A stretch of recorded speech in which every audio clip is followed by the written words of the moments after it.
Compania Wizz Air va deschide o bază operațională pe 23 iulie în Bănie. Începând cu acea dată, aeroportul internațional din Craiova va avea alocată o aeronavă nouă, un Airbus A320 cu o capacitate de 180 de locuri. La Craiova va fi cea de-a 19-a bază operațională Wizz Air și a 5-a din România. Directorul aeroportului internațional Craiova, Mircea Dumitru, a explicat în cadrul ședinței Consiliului Județean Dolj de vineri că avionul va fi primit așa cum se cuvine în orașul nostru.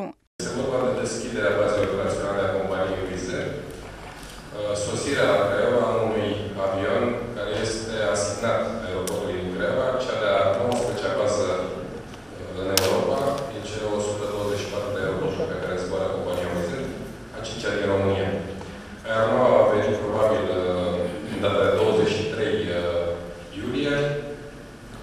O vom întâmpina cu turnul de apă, botezul, dat fiind faptul că va fi a noastră.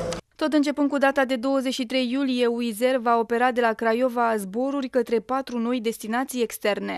Afară de Roma și Polonia, Barcelona și Dortmund sunt celelalte două, Dortmund cu 3 zboruri pe săptămână, celelalte 3 cu câte 2.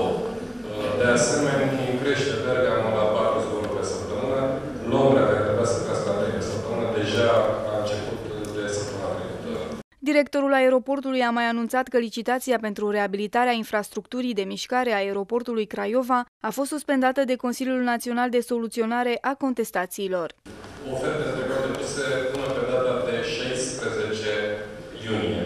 Pe data de 13, firma Pol din Austria, care a cerut prelungirea acestui termen cu 30 de zile și datorită faptului că deja fișalitatea achiziției era publicată, nu se putea face această modificare, firma Pol a solicitat, a contestat la CNSC